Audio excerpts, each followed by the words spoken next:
Um, what do you think about daily drivability of the car? How comfortable or drivable is it in everyday life? I mean, it entirely depends on where you live, I think. The roads in Massachusetts and Boston are generally, I mean, I think are pretty terrible. So, but, and are very congested. So daily driving it there and like in a place where you're going to park on the street all the time, it's just, it seems like it would be very hard to really do it in a sustainable way and not ruin the car, or have it get hit or just anything.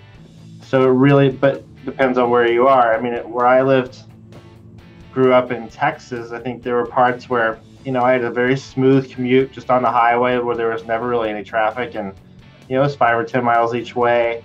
And, I had a nice parking lot to park in at work and things like that. And in that case, there would really be no reason I couldn't drive it every day.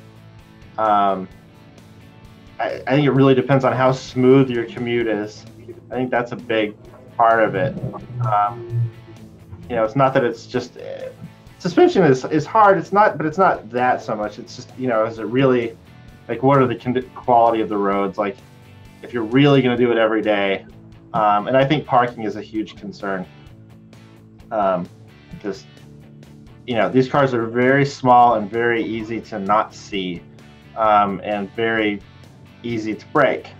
And so that combination of things is not great.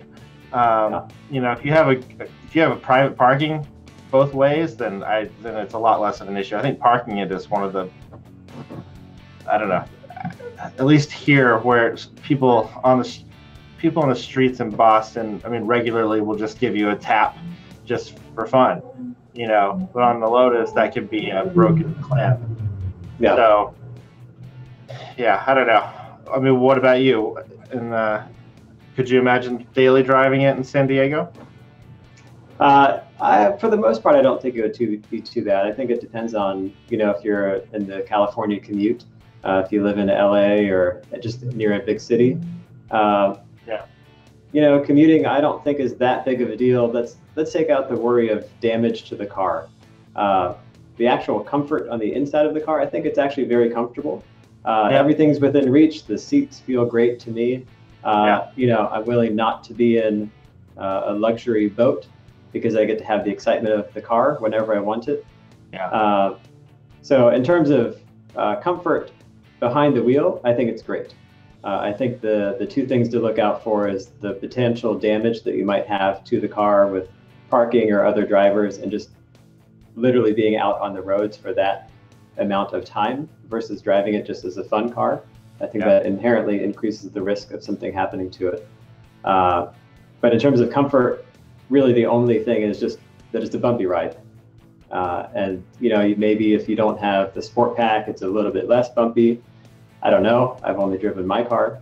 I found ours to be pretty similar. I didn't find much difference. Yeah.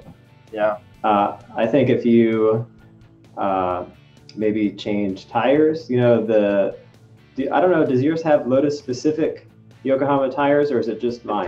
So there's two different ones. They're the ones that you have that are the super aggressive ones. I think do you remember what the code is for those? I forgot. It's like the AO48 or AO47? Yeah. AO48, yeah. Yeah, so I have the Advan 007, I think, or 07. And so it's aggressive, but not as aggressive. I mean, it's not it's not nearly a slick like you've got. I mean, yours look awesome, but your point as far as daily drivability, if you live in a place where it rains, your tire would not be ideal. Probably not, no. And we just have a perpetual drought in Southern California. Right. So which is great. Works out great for driving.